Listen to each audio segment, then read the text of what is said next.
Hello guys, welcome to today's Topic TV. Sa isang iglap, ang simpleng hindi pagkakaunawaan sa kalsada ay maaaring humantong sa trahedya.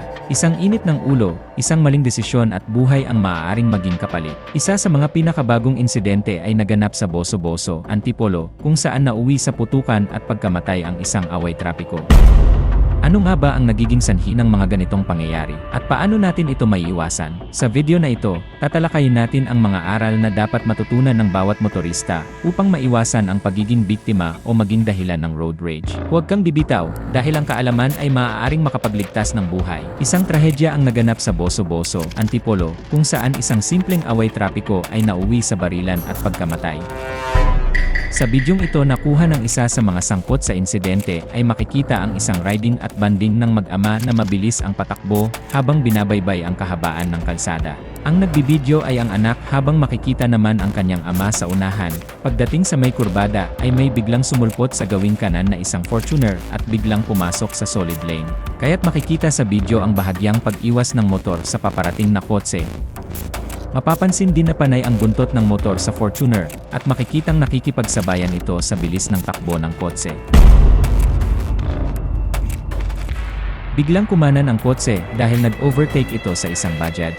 At dahil pilit na nakikipag-unahan ang motor sa kotse, ay malamang na magigitgit at masasagi ito kapag ito'y puwersahang sumingit sa gilid ng kotse. Kaya't dito pa lang ay pakiramdam niya ay ginigitgit na siya ng kotse.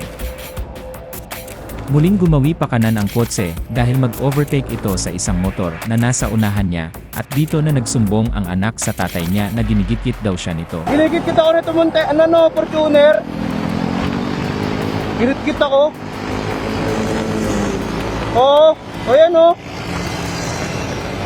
Giniliran ako. Kaya't nang marinig ito ng ama ay nag-udyok ito ng galit para habulin ang kotse. Dahil sa una pa lang ay muntik na rin siyang mahagip dahil sa biglaang pagpasok nito sa solid lane na hindi nararapat. Sa gitna ng komprontasyon, nagkaroon ng pisikal na sagupaan at binugbog nila ang driver ng Fortuner. Ngunit hindi nila alam, armado pala ito ng baril at sa isang iglap, bumawi ito ng putok, tinamaan ang 4 na tao, kabilang ang kanyang sariling live-in partner. Sa kasamaang palad, nasawi ang ama ng rider. Kung hindi lamang sana nagpadala sa galit at hindi hinabol ang Fortuner, malamang nabuhay pa ang ama ng rider. Sa ating pong mga patay na po, no? Patay na po yung isa sa mga biktima.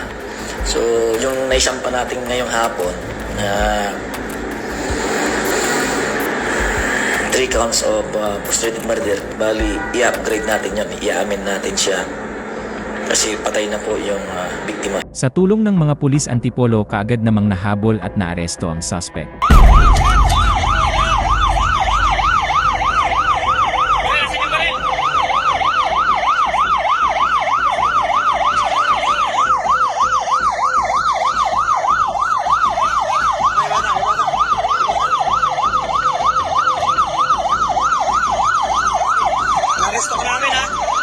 Na ayon sa kanyang pahayag, Sa nakaway ko nung sa road rage, humingi po ako ng tawad sa nagawa ko. Dahil sa init lang po ng ulo, mainit po ulo namin pareho. Na dahil po sa aking pagkakabugbog,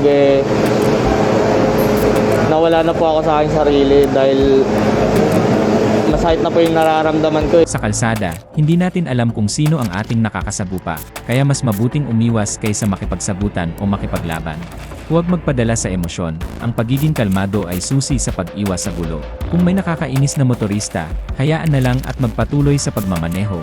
Huwag bumaba o makipagtalo, ang pagbaba sa sasakyan upang kumprontahin ang iba ay nagdadala lamang ng panganib.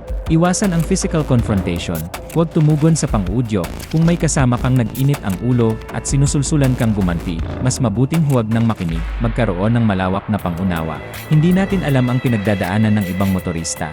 Sa halip na makipag-away, mas mabuting palagpasin na lang, alamin ang legal na konsekwensya, ang pananakit, pambubugbog o paggamit ng arma sa road rage ay may kaukulang parusa sa batas. Sa huli, mas malaki ang mawawala kaysa sa makukuha mula sa isang mainit na pagtatalo. Ang aral mula sa insidente sa Antipolo, sa trahedyang naganap sa Antipolo, malinaw ang isang bagay. Ang isang maling desisyon sa kalsada ay maaaring humantong sa habambuhay na pagsisisi. Ang rider na nanggulo, ang kanyang ama na nawala, at ang driver ng Fortuner na ngayon ay haharap sa kaso. Lahat sila ay biktima ng isang sitwasyong maaaring naiwasan kung nagkaroon lang ng mas mahinahong pag-isip. Sa bawat pagmamaneho natin, lagi nating tandaan, ang buhay ay mas mahalaga kaysa sa init ng ulo. Ang isang maling hakbang ay maaaring magdulot ng matinding kapahamakan.